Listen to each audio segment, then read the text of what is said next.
All right. Good evening, everyone. Welcome to the first ever edition of Youth Create Change webinar.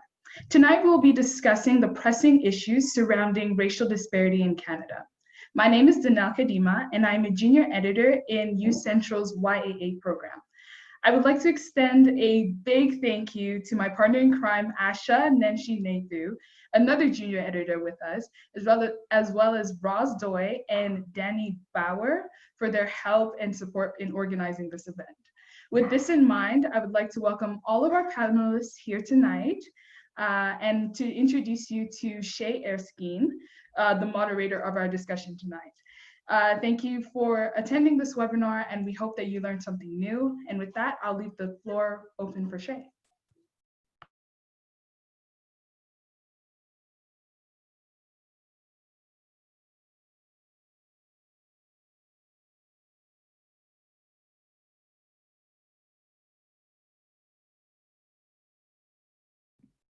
Shaye, I think you're muted. Sorry, let's do that again.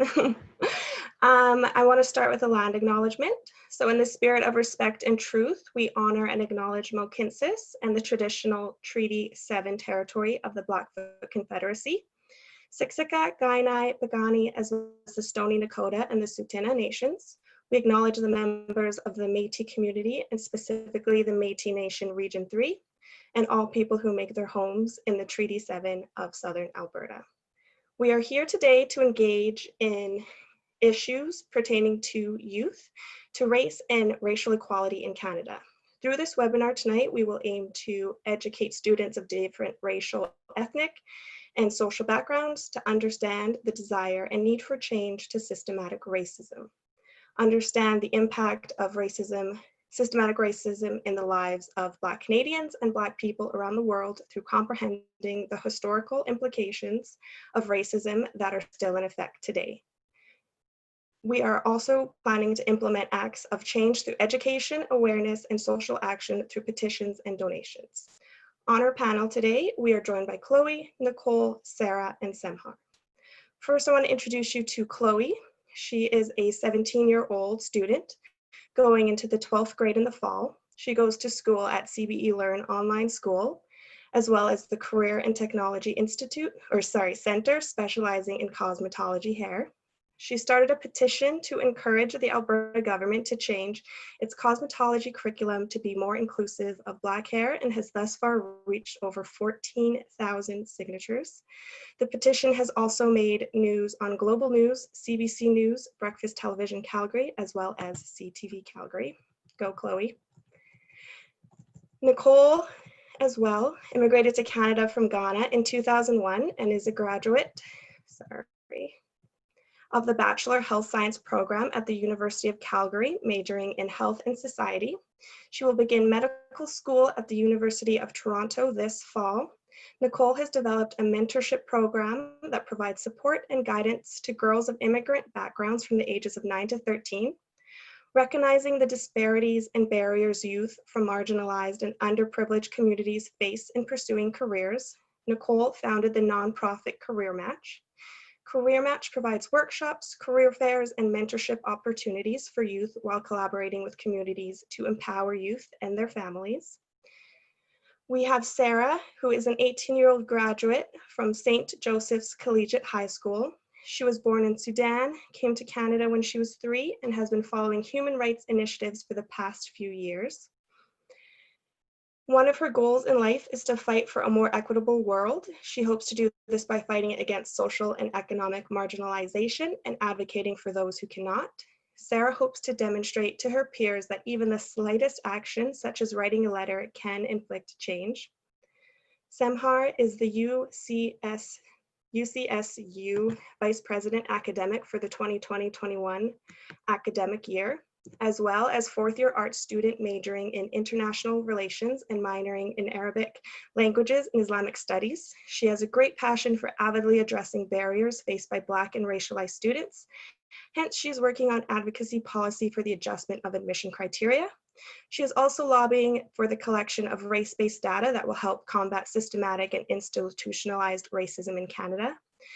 Samhar is very passionate about improving the lives of others and therefore works with many not-for-profit organizations like Calgary Immigrant Women Association and Calgary Catholic School District to ensure immigrants and refugees' needs are being heard and represented in the legal, medical, educational, and social aspects of life. So these are our panelists tonight, if everybody wants to say hi. Hello. So we can jump right into the discussion portion here. So for the first 30 minutes, we are going to be facilitating a conversation with the panelists, and then we will be opening the floor to a question and answer period after that. So as we all know, Canada prides itself on being multicultural, but how is that expressed? In Canada, oftentimes you can express yourself as long as it fits into the confines created by colonial white values. With the current movements, people are stepping back and assessing how these white colonial values have constructed the society we live in today. So my question to you would be, what are some sectors in society, be it education, housing, government, healthcare, that still present evidence of systematic racism? These are areas that we will be addressing in this chat. To do this, we will be guiding the conversation around these three central concepts. First is the historical implications of racism that affect modern society today. How can we be the change? What do we need to see the change? And lastly, life as a Black teen. How does social media and society affect the lives of the Black youth today? To start off our discussion, it is important to understand how society has recovered from the implications and institutions of racism and slavery. In other words, how has racism evolved over time to a point where we are still impacted by it today? This is where the importance of our first central topic comes into play. How have these historical implications affected modern day society? The social and political implications of racism in modern days stem from the deeply rooted ideals of colonialism that glorify the need to be superior to other races. This came at the expense of diminishing the beauty of Black culture and social status, compelling the enslaved to believe that they were inferior and undeserving of positions of power within society. The first question for our speakers today, why would you say that racism is still alive and well today?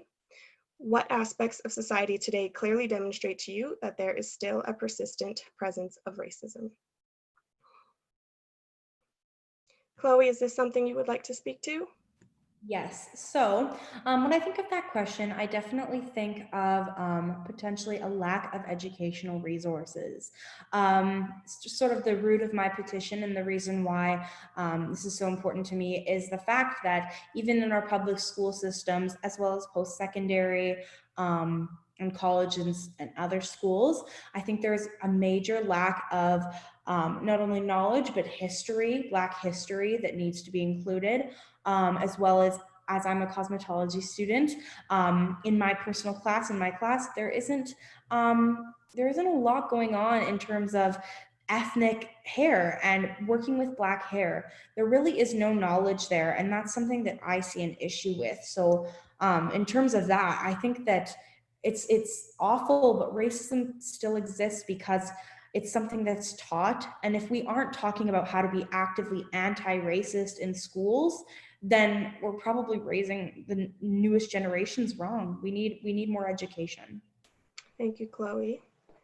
Nicole, is this something you'd like to speak to? Sure. So I would make the argument that I believe that racism is still persistent in our society because it essentially is the fabric of our society. So over the course of history, our institutions and worlds and systems didn't necessarily dismantle racism. They just transformed how it was performed. So I think that we would discuss whether it be looking at Canada's history with slavery and how that has essentially morphed into what we consider to be the prison industrial complex that we too here have at home, that we never actually address the ways in which white supremacy frames and shapes how we develop ourselves and how we perceive other people. But formally, we just shaped how we allowed white supremacy to operate. So I do think that in terms of recognizing anti-Black racism specifically, I think that we do need to have a conversation about the implications of not just anti-Black racism on the individual level, but also that systemic level, and that how it permeates our economic systems, our political systems, and our healthcare systems. Absolutely. Sarah, would you like to speak to this question?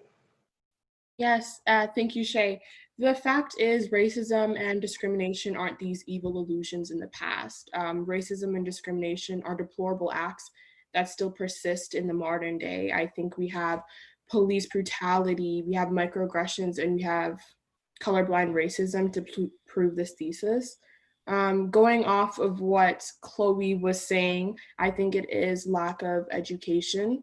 I feel that people are too scared to have these difficult conversations, to just sit down and truly get to the root of racism and why it still persists in the modern day. Because the past of Black Americans is not just slavery and Jim Crow, it's colorism, it's misfortune, it's absence, it's fear, and it's redemption. And I think no one wants to really have that conversation. We just want to acknowledge that slavery and racism is like, that's all that there is to our history. And I think that's the integral part of this. Absolutely. Samhar, would you like to join in? Yeah, for sure. Yeah. So for myself, I always think when we're trying to talk about racism, most people feel like it's a topic we shouldn't be talking about it because the word itself is heavy. So I always try to speak in a way that people are willing to listen. So instead of saying racism, let's talk about discrimination. Because when you think about it, when you're walking in the street, no one gonna tell you like you're Black or you're this, and so it's the way opportunities are presented to people in different ways, in a very discriminative way, right? So education, because I think we're all students right here. So how scholarship being awarded to some students and not the rest, how admission is being not equal to everyone. So for University of Calgary, for example, we have like general admission, and we have Indigenous admission, and we have diverse student admission. For the diverse part, it should be serving for students from different backgrounds who are facing hardships. And again, like it's only 1% of the total admission is categorized as that admission, So what happened right now is that there is no clear definition of what hardship is. So not having a definition of hardship results, people will look at the application and feel like they're not entitled to it and they don't apply. Hardship can be in many ways. It can be in finance, it can be in the way you're raised, it can be in the neighborhood you're raised in. We all know that the Northeast schools, for example, don't have the same funding that the schools in the South have. So not having the funding, not having technology, computers, we have like shortage in staff as well. All these factors are resulting in students from the Northeast not applying to university, for example, and they don't know that they're allowed to apply, or they don't know that they're allowed to apply in that specific category because it's not promoted. So having clear definition in how we're trying to approach or give opportunity to people is what's needed actually. And even generally in the way we approach it, like in the healthcare, in housing, and in services provided by the banks, in everyday life, the way people are treating Black community or racialized community is always, not the same as the rest of people. So it's mostly like trying to have a voice saying that we are all equal, we all should be treated the same way. It shouldn't be based on the color of the skin or based on our background, history, immigration status. So it's all complicated topic, right? Absolutely. I think that's a great place to begin with us. And for the next question, we are going to dive into a little bit more specifics around it. So another question for the speakers are: other aspects of society could include over-policing, disproportionate mass incarceration, and other issues related to law enforcement. Why do you think this disparity regarding police brutality and mass incarceration exists? Or moreover, how did it come to be? Is there anybody comfortable to jump in to begin? I can speak for how it came to be, because most people think people of color doesn't feel pain.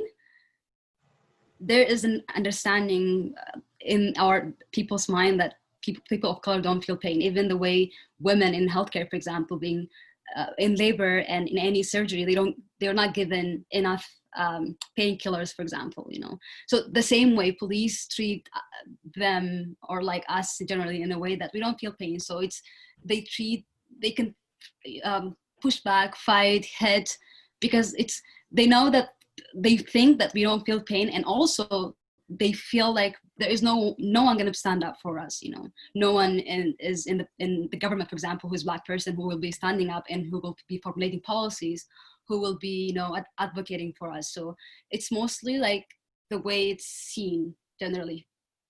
Absolutely. And I think it has to do with the perception that people of color are innately criminals.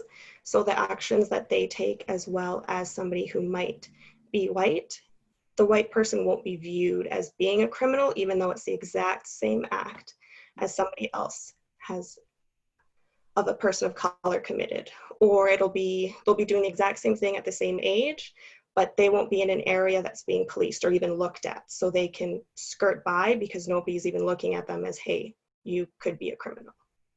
Absolutely. And I think it's a major lack of empathy thing there. I think that within situations like police brutality and all of that sort of stuff, I think that a conversation that I've heard all over the media lately is the lack of training that police officers actually receive to be put in their positions.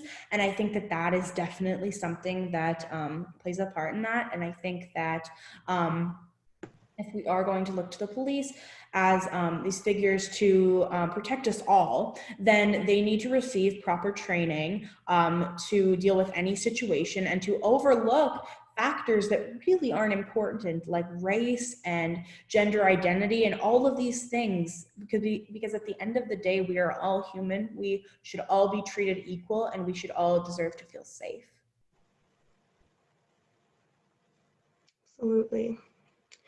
The next question is a little personal, but with the understanding of the impact of racism in society today, if comfortable sharing, have you experienced a racist situation with someone in a position of authority, be it a teacher, be it a boss, be it a police officer?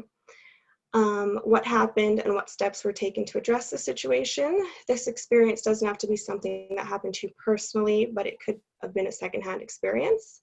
With this, since I'm asking a personal question, I'll start with a story of my own. My last course at the University of Calgary, I had a professor who was teaching about the Cold War, and he quoted a famous quote from Muhammad Ali, wherein he stated the N-word as it was. And in that exact moment he stated, I didn't flip out, I just raised my hand and I said, there's no need for you to say that. That's it, don't say it while I'm here, and just went back. He immediately took a break. And he came to me a little, tail between his legs, a little bit scared about what I was going to do. And he tried to explain his side of it, being like, it's just about history. I wanted to be historically accurate. And to me, I told him that you can still be historically accurate, but there's no need for you to say that word. I know you know that you shouldn't be saying that word. I'm not going to be sitting here debating you on it. And then in front of the class, he did apologize, and he did say basically what I said. There is no reason for him to say it, but he was in that position of authority and thought I think could get away with saying something like that. Is there anybody else who is comfortable to share an experience? Yes, well, I mean, I've definitely witnessed some secondhand experiences, because as a white person, this is not something that I experience, and I am overly grateful for that, and I am sad that this is something that is currently happening, and this is something that I'm looking out to protect people of color, to protect Black people, all races. And it's definitely something that within my cosmetology classroom, I don't know if I would necessarily call it a direct attack, but I think that there are underlying tones of racism when issues come up regarding the Black population, and in particular, having students in my classroom walk up to my teachers and ask questions like, hey, I've noticed that with all of the mannequin heads that we're practicing hair on, all of them are white. All of them have this thin hair texture that is nothing like Black hair. And as a hairdresser, we should know how to do all kinds of hair. I've seen teachers basically say, yeah, good idea, which isn't a direct attack. But when it's something that comes up multiple times over and over again and no action is taken, it's definitely discouraging to the students. I've had conversations with some of my Black peers, and they find this ultimately very disappointing, and something that it's important that we do now more than ever, but should have been done years ago. Absolutely.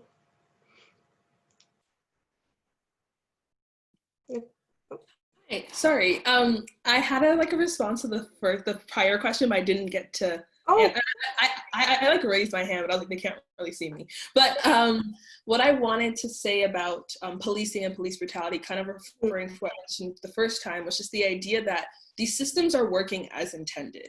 The policing system was intended to surveillance Black communities and Black populations in a way that we could ultimately sustain the economic system within the prison system.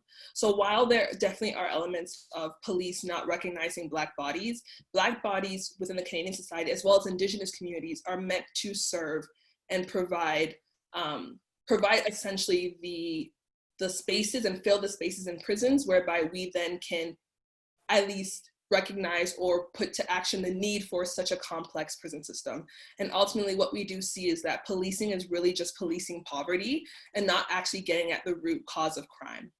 And in terms of personal experiences of racism, I've actually, in regards to my mental health, I've actually taken a step back from sharing some of my traumatic experiences. And the reason why I decided to do this was for a couple of reasons. I think that predominantly, there are a lot of ways in which people continue to dismiss anti-Black racism in Canada.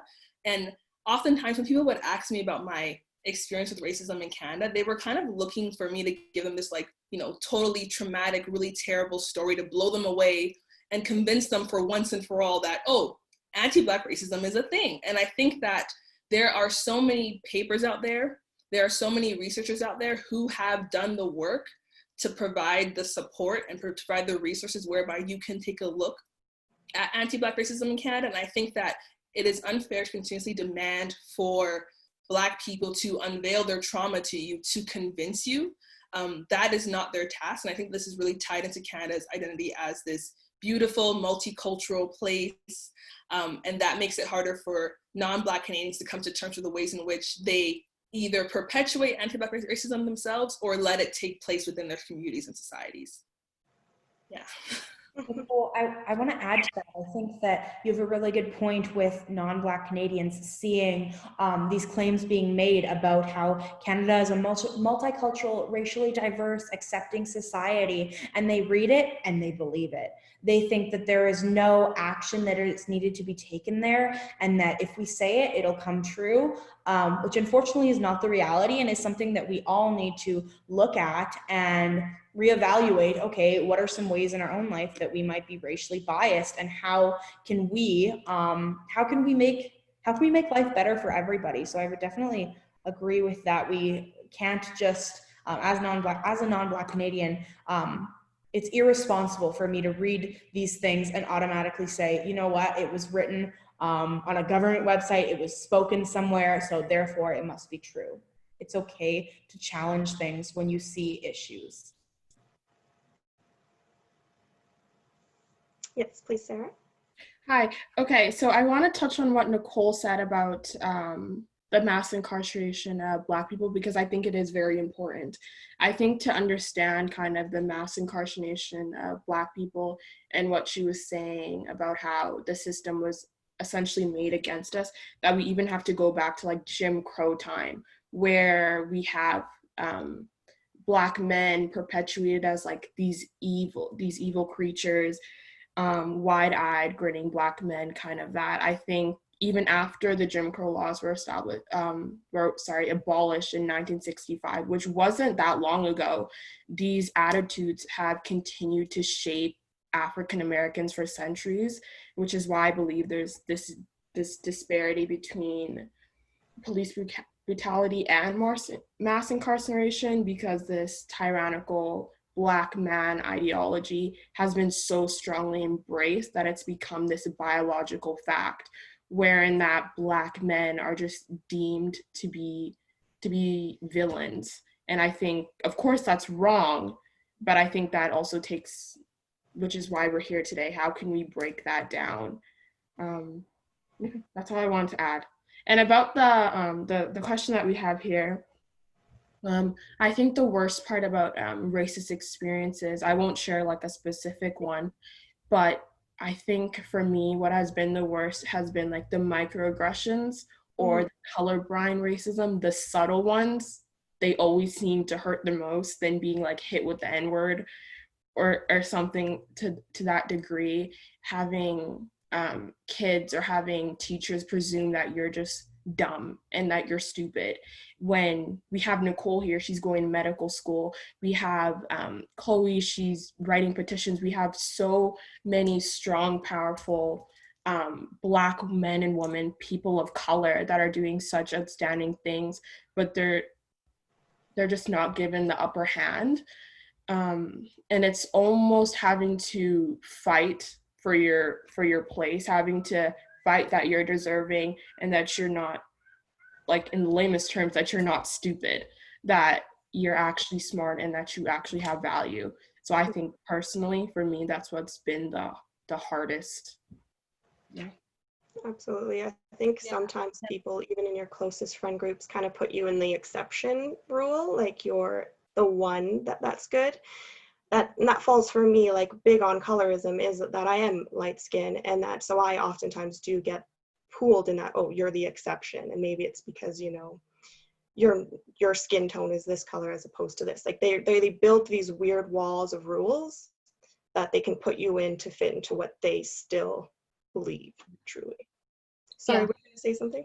I would just go back to Sarah's point in the way that she said, like, those kind of racist experiences is just subtle to some extent, in a way that, for example, like kids of like black origin or racialized group, they're always being told to get a trade or a skill, get a career to help your parents, instead of, you know, dreaming big and dreaming of going to school, changing your life kind of thing. So this little thing, if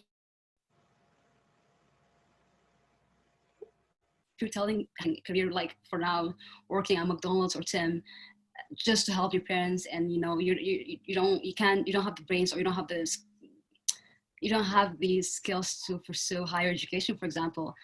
If you're making those 100 kids to lose the opportunity, those 100 kids will have their kids as well, you know, and that kind of cycle will keep revolving. That's why, like, slavery that happens 100 years ago, it's still, the effect still today, because we're living in community, that we're living in a circles. My mom, my dad, they don't know anything about school. They don't know anything about careers, like huge career, law school, medical school, you know, they don't know about engineering.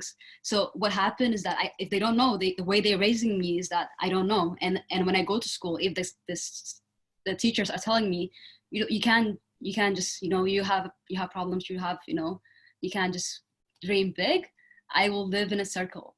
So just like for high school students, always try to, you know, don't look at the point of your life right now. Try to think about the future. What do you want to be in 20 years from now? If you try to think about today and tomorrow and next week and next month only, just limited time, you'll be working on, you know, service industry forever. So try to think about what's going to happen. It doesn't matter. People call you names. People will call you that you can't do it. You're just a loser. Just doesn't matter, you know, just set them off. And words are just words. And if you start working on yourself and try to improve yourself, you're helping yourself and you're helping your community. Everyone will lift from this. We shouldn't be talking about discrimination and racism in 21st century right now. We should be talking about how to improve ourselves, what else we should be doing in here in Canada. And the problem, like even kids born here, it's just awful, you know. Let's just break the barriers, keep talking, raise awareness, and try to improve our lives.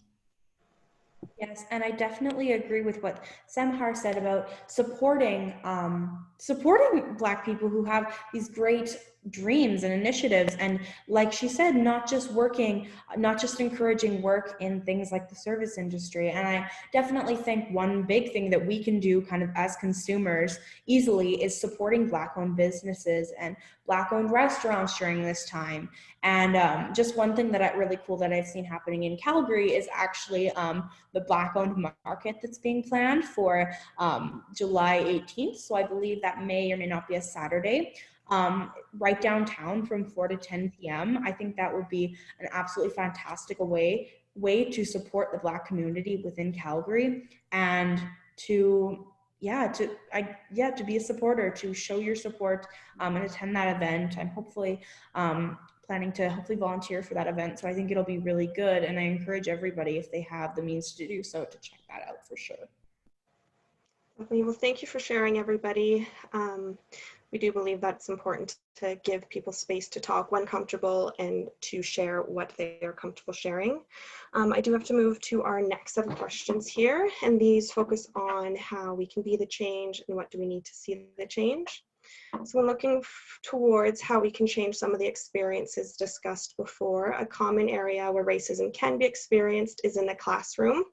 So my question to you would be, how can we include the change to our school system in terms of our school curriculums? What should be changed or what should it include?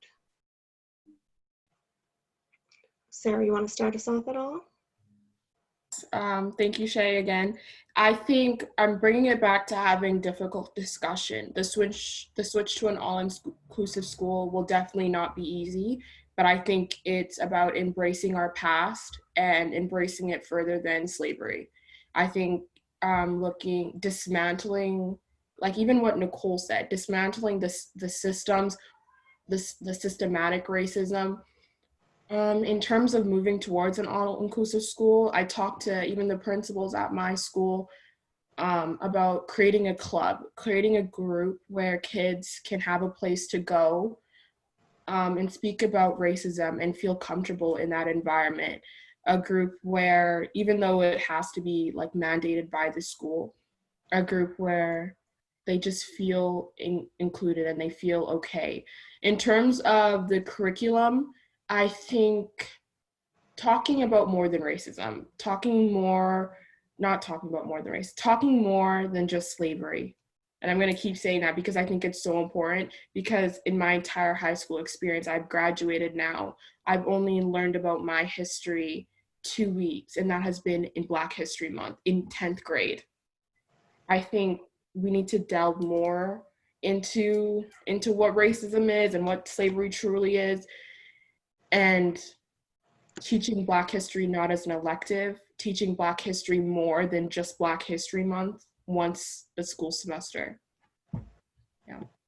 Absolutely, and that's something that I'm definitely very big on too, with my petition and everything.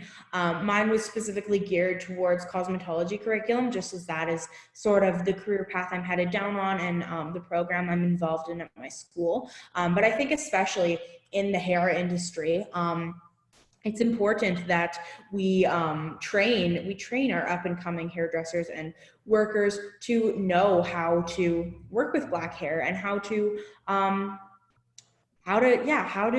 like what kinds of products can we use, what techniques and styles are appropriate, and all of these kinds of things are incredibly important, because I've heard stories from doing my petition. I've heard stories from people being shared as like having to go to a hair salon and be turned away because of their hair type, which I think is completely ridiculous. I don't think anybody should be able to be working actively in a salon every single day and completely exclude an entire group of people. I think that's completely ridiculous, especially in a public education system where we're encouraging diversity and to teach, they're trying to nourish these young people to grow up to be great human beings. How can we do that if we're not looking at all people, at all walks of life, all races, genders, all of that sort of thing is so important, especially this racial aspect, because it is different. It's very different learning how to work with Black hair as opposed to traditionally white or European hair. It's different, and it needs to be taught, and needs to be incorporated, and I'd like to see action immediately on that. I think we've waited way too long. I will go next. So for myself, I would start by talking about challenging the media, because currently the media is trying to promote our needs, or like try to skew the things that we're fighting for as BLM movement to things that we are not actually interested in. For example, like in the US, they're trying to have, so the real estate business, for example, they have the master bedroom, right? So they want to change the master bedroom to change the name master to something else, because they're thinking that it's master and slavery, so it will connect back to the history. So they want to change it that way. And as Black people, I don't think that's something important to us right now. We want to fight for equal education rights. We want to fight for healthcare, you know, adequate healthcare. We want to fight for housing. We want to fight for food security. We have more things that we want to fight for right now. So try to challenge the media. Even like last time in the visual itself, there was lots of young people, they were trying to advocate for a lot of things, lots of great things, but the media tried to pick the things, the pick points from the visual. So regardless of what, like they're always trying to shift the way we want it to be to the way they want it to be. Okay, so first of all, challenge the media. Second as well is the city of Calgary right now having anti-racism council. They're having discussions. Try to attend those discussions. Try to raise their voice. Try to participate as much as you can. Yesterday there was the anti-racism hearing. I don't know who attended. Did we attend? Chloe, Nicole, did you guys attend or no? Unfortunately, I was unable to, but that is something that I would wish I could have attended. Nicole, Oh, I'm in Edmonton right now. So okay, like, yeah. It was online, so I wish you guys attended because most people who were voicing their concern were white people. I don't have anything against white people, but again, we don't want others advocating for our points, right? We couldn't be talking about, yeah, I'm the manager of this and this, I'm a business owner, and I'm white privileged people, and I think we should have a fair society for Black people. If you are in position of power, if you are a business owner, if you are a manager, if you are this, why you are not doing it then? Why are you talking about it right now? Why are you not doing it? We shouldn't be talking about it. If everyone, every business owner, every manager was advocating for it and actively working on it, we shouldn't be talking about it then, right? So I would highly recommend you guys attend those events, voice your concern, don't wait for others to speak for us, be there actively, you know. And last thing as well, I'm trying to have a Black student empowerment fund at the University of Calgary, mainly for Black and racialized group, because first of all, like I know most of us are the first people who joined the university in like post-secondary education. Our parents mostly didn't attend high school, didn't attend university. And second thing as well, the technology and the financial barriers are heavier to racialized group, just because the way, for example, like when you apply for university, you get scholarships, but again, like the awards, the entrance awards, for example, are being closed before you get formal acceptance. So what happened is the university accept the white people first and then accept racialized group based on the names. Okay, so if the deadline for the scholarship is on December and you've been admitted on May or something, you won't have a chance to get any money at all. So having such fund to be used to help students to get with computers, to help them with tuition, to help them with some expenses, to empower them in a way, saying that we know what you're feeling, we know what kind of hardship you're facing, and we can help you with this, is what we needed right now. So please participate, please attend events and try to be active in your communities. Thank you. So we're going to move along to our next portion here. We're sort of looking at life as a Black teen. The more central focus of this section was how does social media and society affect the lives of Black youth today? What are the major issues that you believe Black youth face that should be addressed?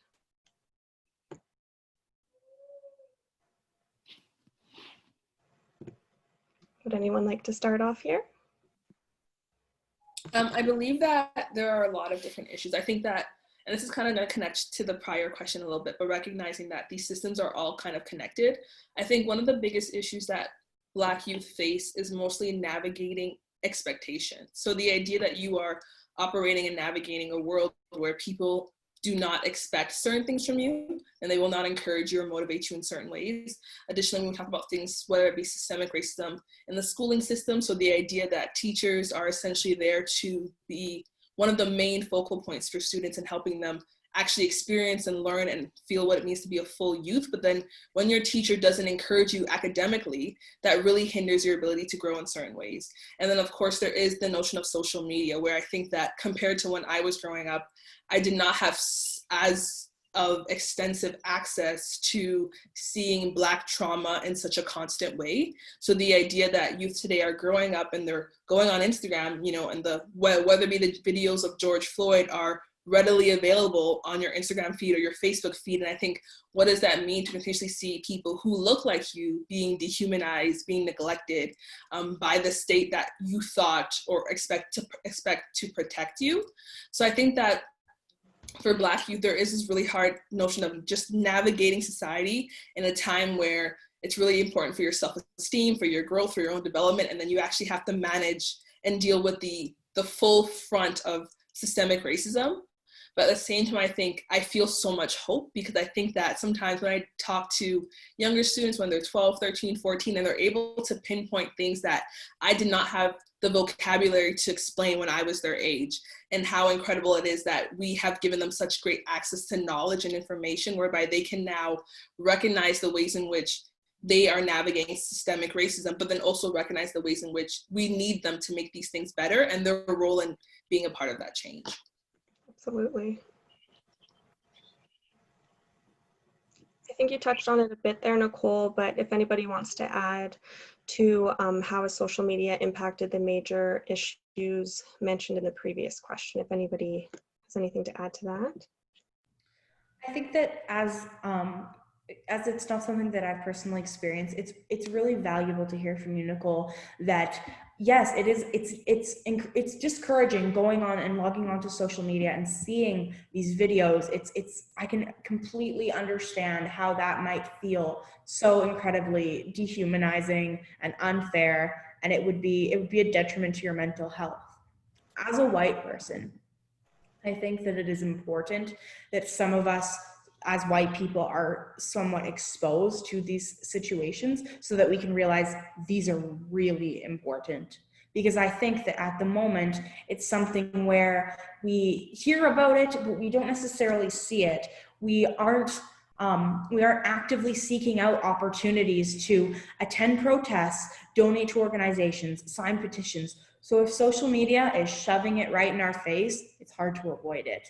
And unfortunately, I've known some people, some Caucasian people, some white people that have taken it upon themselves saying that this is all too much. They have deactivated social media accounts and just completely backed away from raising awareness for the issue, which honestly I find disappointing. I don't think that that's something that as white people we should be doing. We should need to use our privilege to help lift Black voices up, make those the priority, and support all of these initiatives in every single way that we can.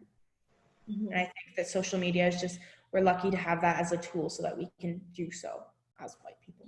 Like, I just really quickly want to reiterate the importance of balance in this scenario. And this kind of links back to what I mentioned about no longer sharing my trauma in that specific way. I think that the continuous access to seeing Black bodies being dehumanized in this way does have implications for white guilt, where there are a lot of people, non-Black people, who perpetuate anti-Black racism through microaggressions, through comments, through creating unsafe spaces for their coworkers or friends.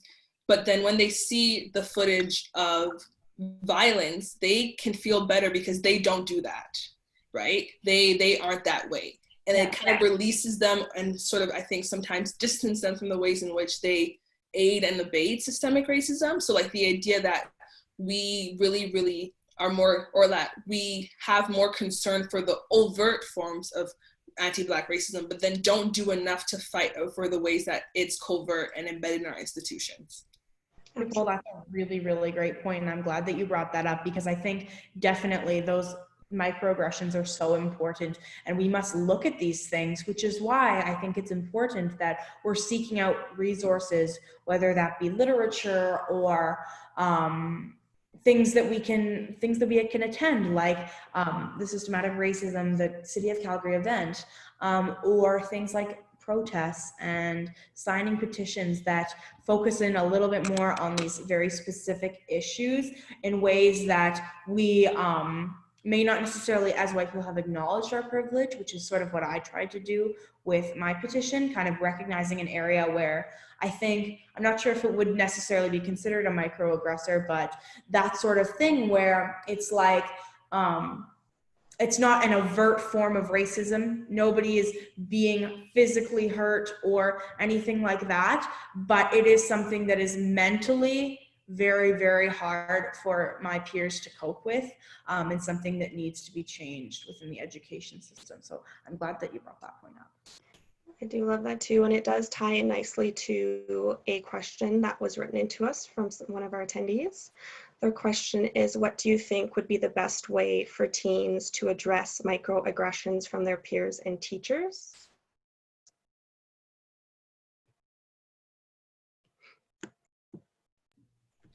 Yeah, so honestly, answering that question, I think it's really about standing up for things. It's about having the courage to be that voice, the one that might, I guess, make the situation a little bit uncomfortable by bringing up a heavy topic.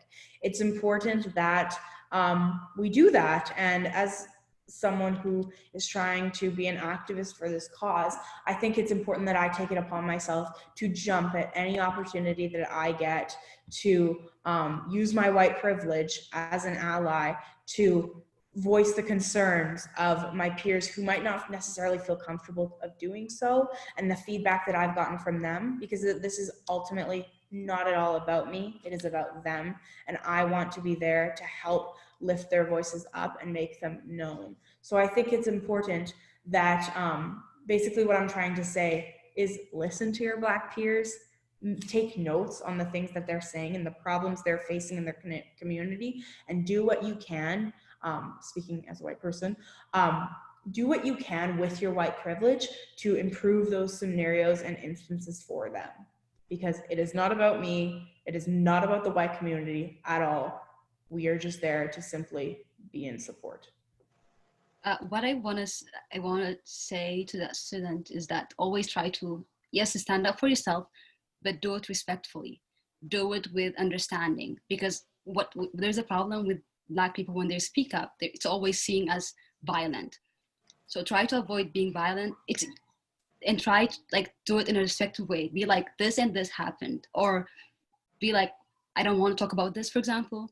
Or you can be saying, don't touch me, or don't do this to me again, or don't, just one word, and always try to report it to the teacher, the principal. And I know that there is some problems as well with the teachers and principals not believing the stories that Black students are bringing forward. And even when Black students go back to their families and their parents, and they talk to them about what's happening in the school, there is also an issue about the parents trusting them. Our parents always think the teachers are right. They always think school is the best thing for us. So they're like, oh no, you're wrong, they are right, So always try to believe in yourself in a way. When you're speaking with older people, when you're speaking with your teacher, do it in a very calm way, do it in a nice way, do it in a very respectful way. Okay, that's what you can do for now. I will just counter that a little bit in the sense that the first reaction you get from that experience doesn't have to be with respect. If you are feeling disrespected, you don't necessarily have to be the person to take the higher road. If somebody wants to perceive you as violent when you aren't being violent, that doesn't get put on you. So I do want you always be cautious, be careful of the situation that you're in. I know, look out for yourself in the end of it, but don't feel like you speaking up for yourself is necessarily violence to the other person. And the only thing I would just quickly add would just the notion that your feelings are valid. I think that's a really big thing about microaggressions, is that emphasis on the word micro.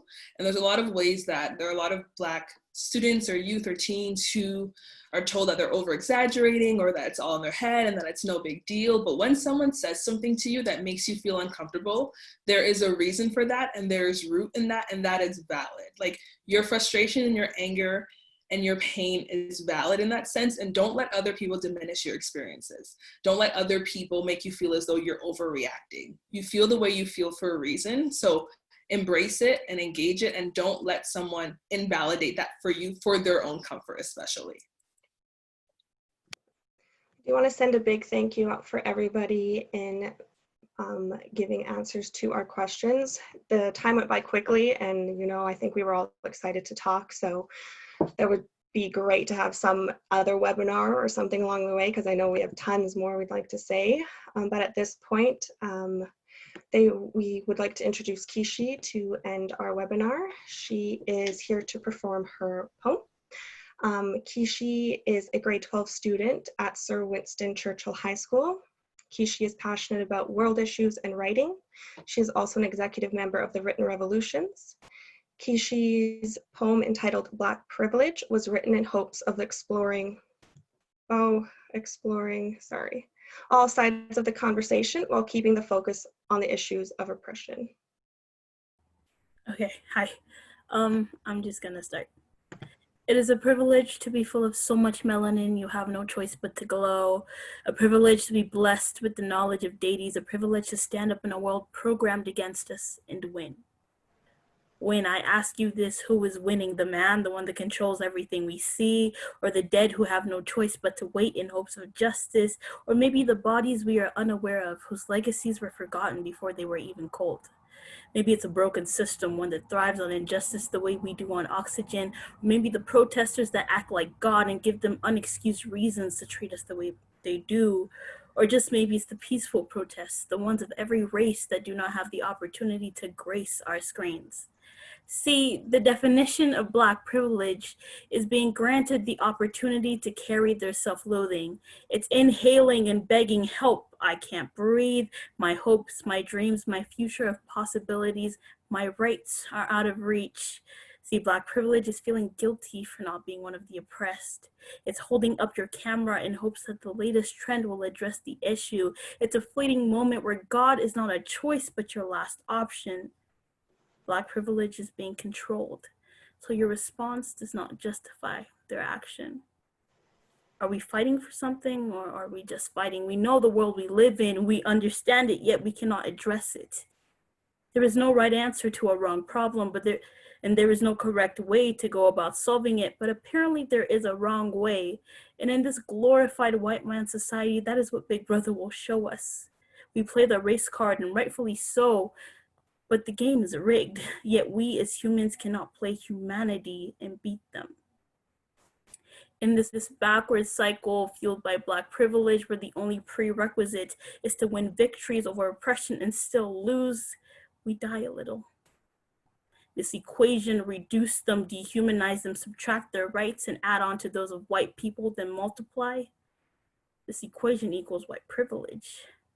And see, I know not everyone is bad, but the truth of the matter is, Black privilege is a sacrifice not worth any life. Thank you.